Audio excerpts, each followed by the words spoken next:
নাটোরের বড়াই গ্রামে মাটি চাপা পড়ে মোস্তাকিম আহমেদ নামের এক শিশুর মৃত্যু হয়েছে। এ সময় আহত হয়েছেন সাকিব হোসেন নামের অপর এক শিশু। নিহত মোস্তাকিম আহমেদ উপজেলার ফাকসা দক্ষিণপাড়া গ্রামের জহিরুল ইসলামের ছেলে ও আহত সাকিব হোসেন একই এলাকার আবু তাহেরের ছেলে। আজ সোমবার দুপুরে বাগডোব গরিলা বিলে এ দুর্ঘটনা ঘটে।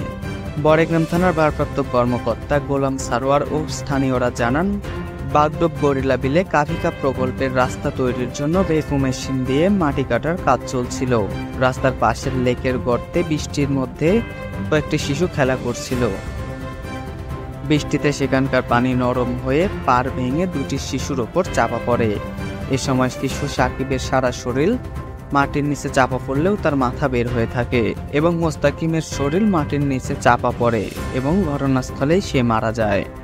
স্থানীয়রা ঘটনাটি দেখতে পেয়ে আহত অবস্থায় সাকিবকে উদ্ধার করে এবং তার কথায় ভেকু দিয়ে মাটি সরিয়ে মোস্তাকিমের মরদেহ উদ্ধার করা হয়। খবর পেয়ে পুলিশ ঘটনাস্থল পরিদর্শন করেছে।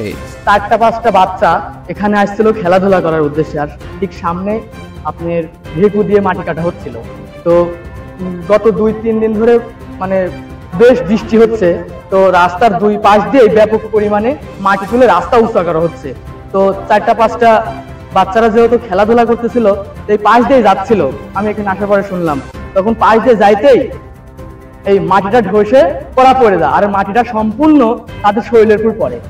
ঘটনাস্থলে একজন মারা যায় আর আরেকজনকে রাজশাহী নেওয়া হয়।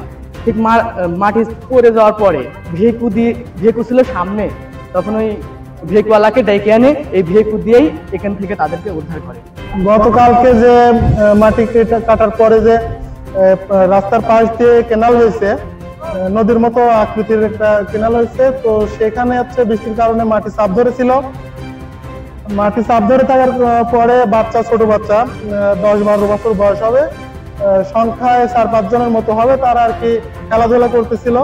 খেলাধুলা করতে করতে দুইজন নিচে নামার পরে মাটির চাপগুলো গিয়ে তাদের শরীরের উপর পড়ছে এবং একজন ঘটনাস্থলে এবং মাটি দিয়ে ডুবে যায়, আর একজনের গোলা অব্দি বের হয়েছিল।